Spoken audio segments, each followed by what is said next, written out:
So, as we know, for the last 18 months, we have explored the development of religious thought from its early beginning until last month. And this month, now that it's 2016, we start another First Sunday series. It's in conjunction with the religious education program for our children and youth. And we're going to be looking at some of our Unitarian and Universalist forebears.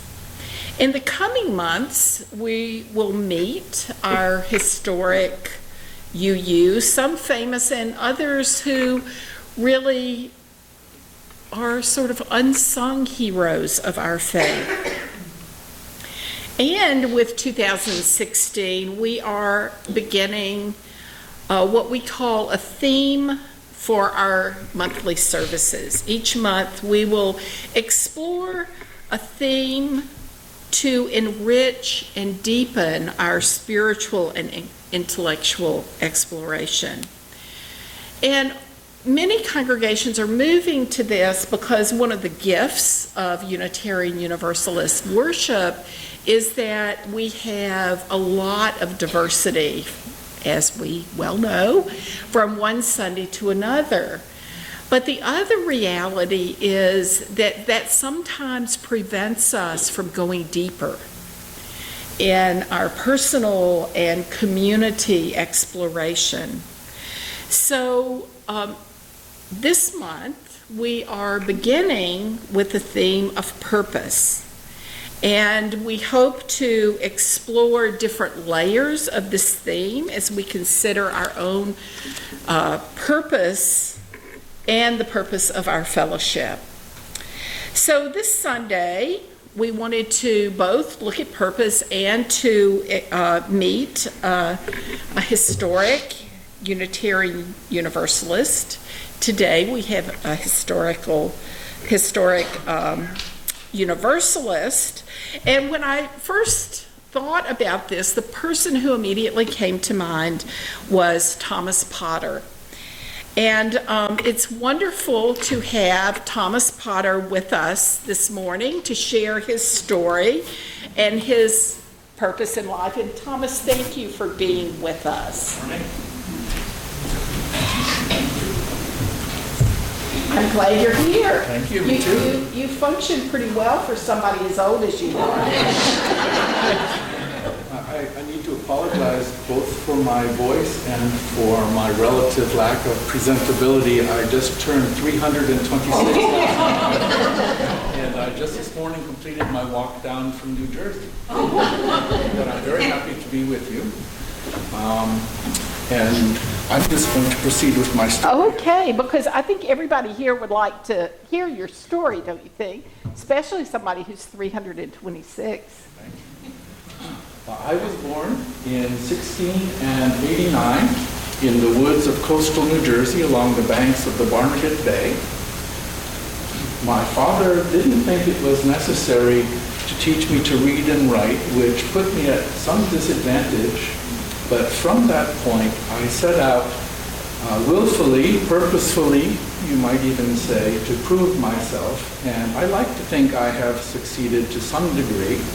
I am by far the most well-to-do person in my area. I have created the local sawmill and the industry around that. I have a small shipping service up and down the shore and an agricultural endeavor of 500 acres, which for my day at least was reasonably respectable. My parents were Quaker Baptists. We had slightly different combinations of denominations than you all do today. They came down from Rhode Island, where Roger Williams had his colony of Quaker Baptists. Despite their differences, there is one point on which most of the denominations of my day agreed, and I came to disagree.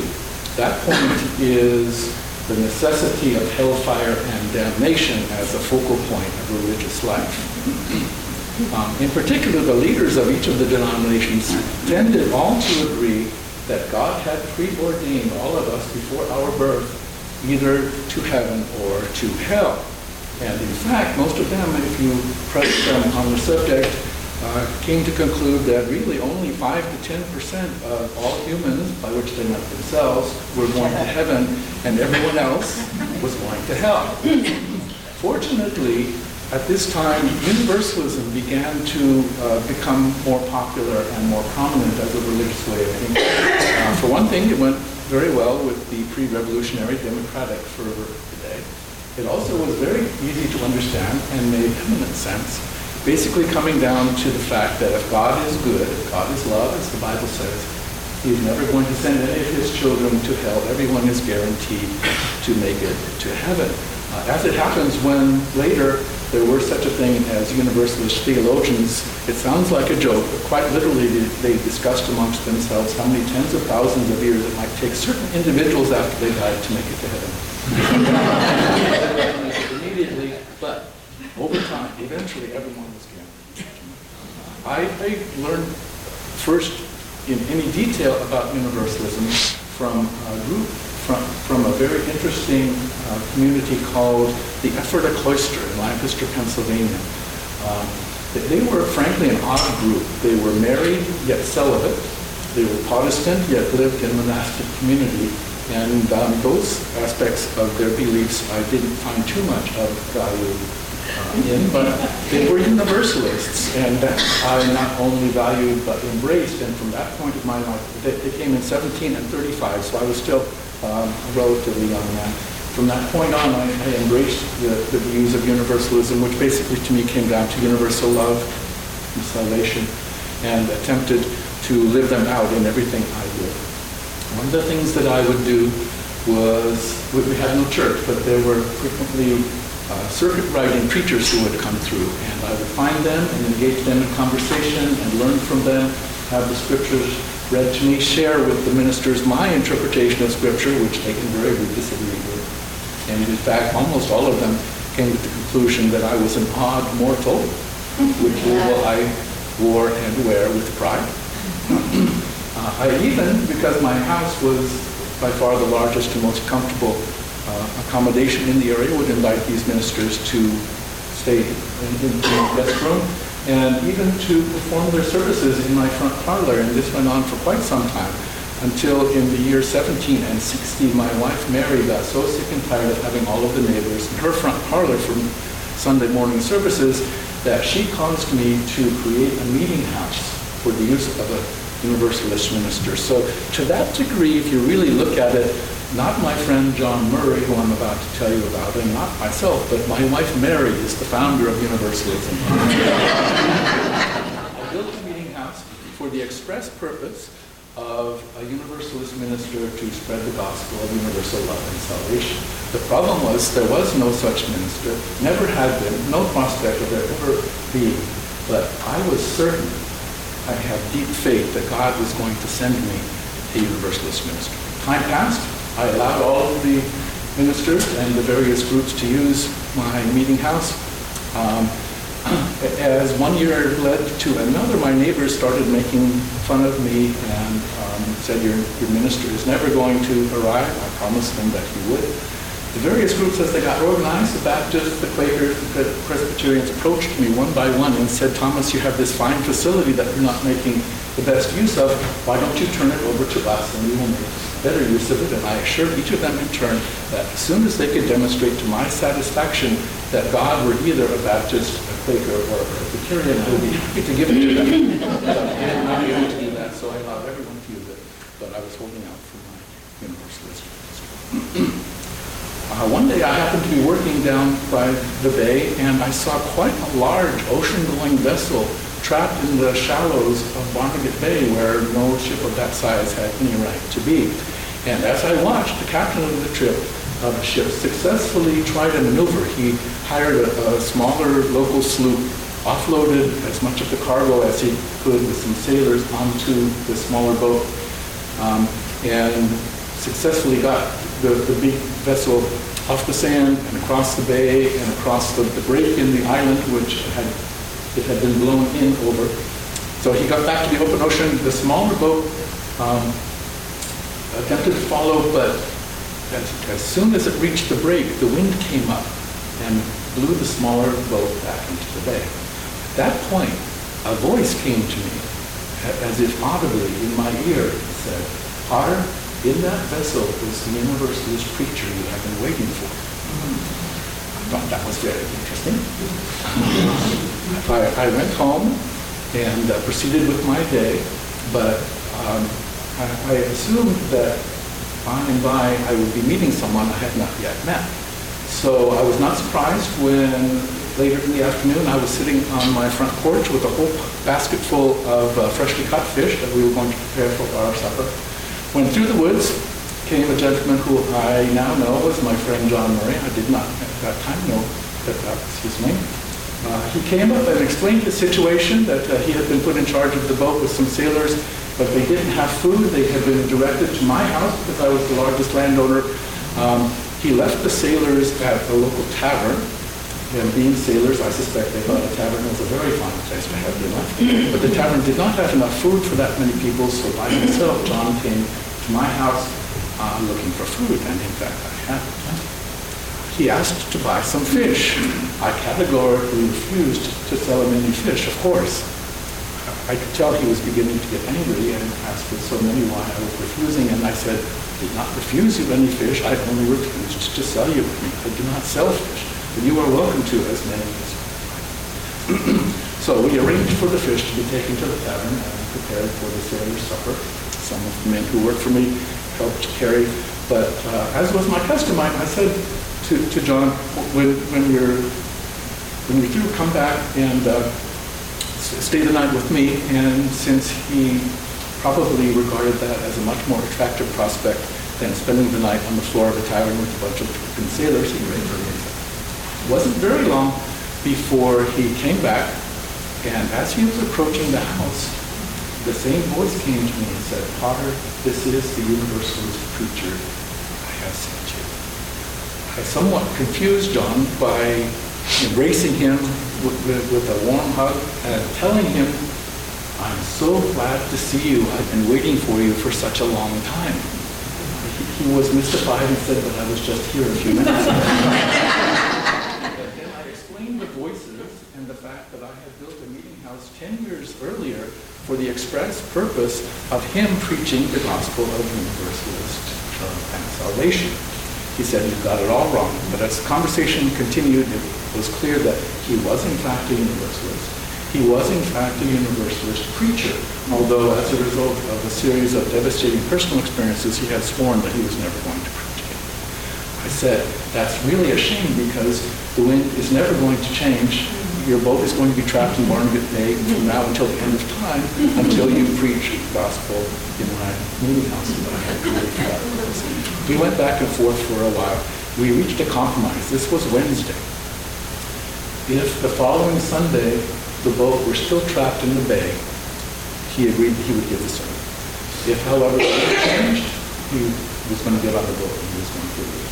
And the poor man, after his fine fish supper, spent most of his time, the intervening several days, in his room on his knees, praying to God, all of his heart and all of his soul, all of his mind, that the wind would change so he could leave, because he did not want to give the sermon, because he knew if he did, it would mean that God had ideas for him that he was not at all sure that he was up to living out. But as I was completely confident, the wind did not change. And on the morning of September 30th, 1770, I had sent out riders the day before, so we had a huge crowd of almost 40 people gathered, and it was the happiest day of my life. John Murray gave his first Universalist sermon in America, one of his typical 3.5-hour textless sermons on the gospel of universal love, and I was transformed.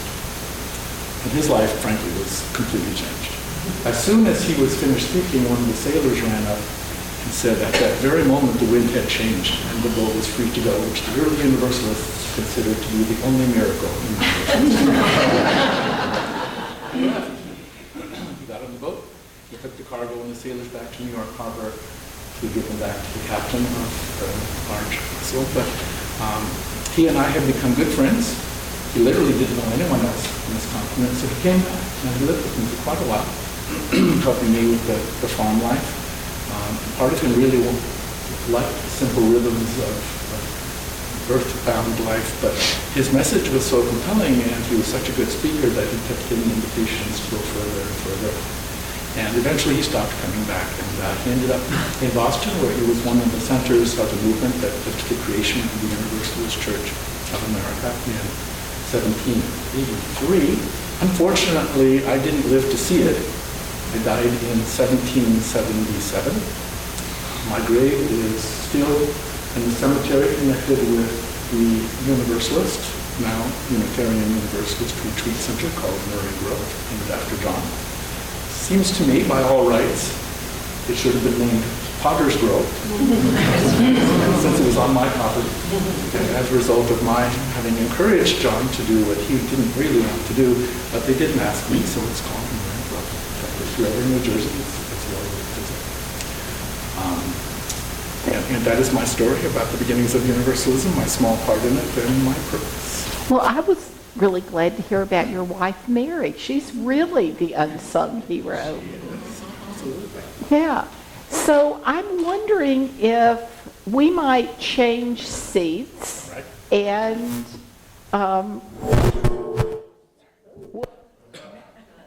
I think that was force fields crossing.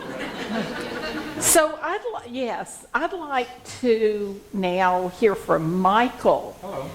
What it's been like, because you were at Murray Grove, I've forgotten how many years now. Exactly to the day, 15 years. Michael Masters, by the way. Oh, sorry, Michael Masters, my friend of long time.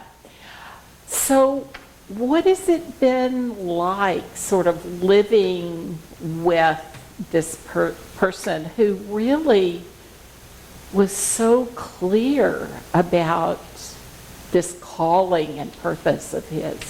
It really was quite remarkable and ideal.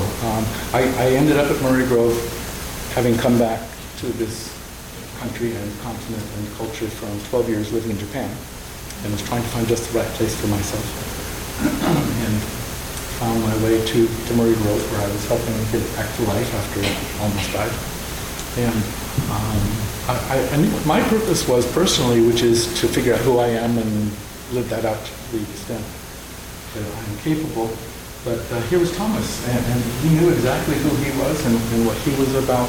And what he was about was, first of all, expressing as his life universal love, which is what I've always found. But in terms of running the retreat center, also preparing the ground for people to come and look inside themselves, and maybe they aren't even willing to, and find what even they didn't know was there, and bring it out and share it with the world, which week after week, group after group is what we do. So he quite literally, even though I'm no longer living at Murray Grove, was and is my hero.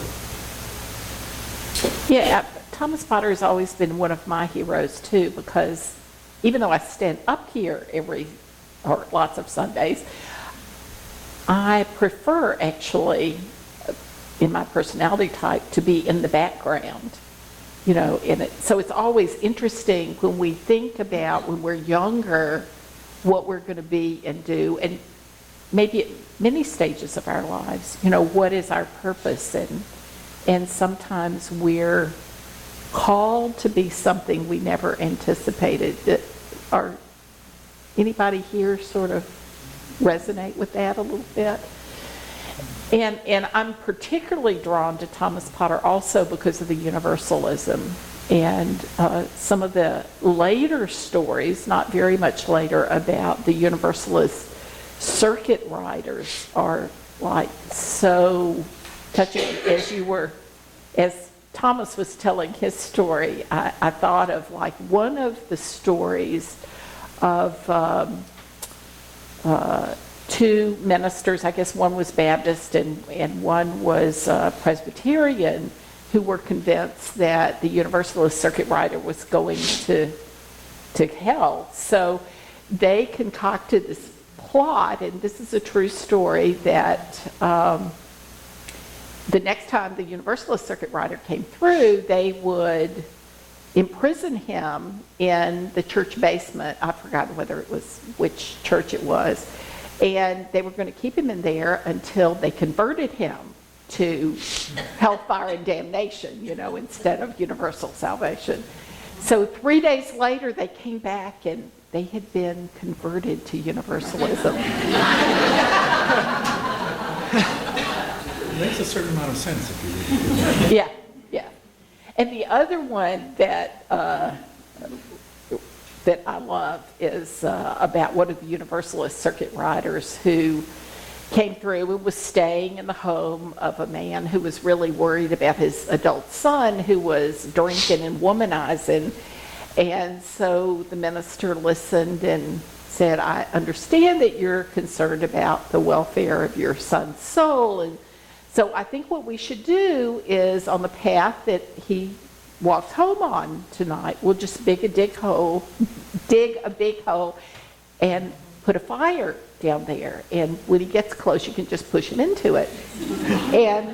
And the farmer was like, this man is crazy. What do you mean? This is my son and I love him. And the minister said, if you, a human father, would not condemn your son to burn, how could you possibly believe that an all-loving God would do that?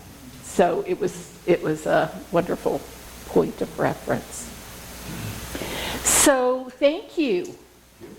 And we begin. What does it mean? What does this month of exploration of purpose for ourselves, our own life, and the purpose for our community, how is that going to be shaped? And the next 2 weeks, as we explore some of the outcomes from our long-range planning, where we said very clearly what we want is for our community, our congregation, to be known in the larger community for its work and commitment. For us next week to hear some of the tensions in the Clemson area around race, and sometimes around race and religion. What does that mean for us? And then also, what does it mean for our community to befriend our Muslim sisters and brothers in this community?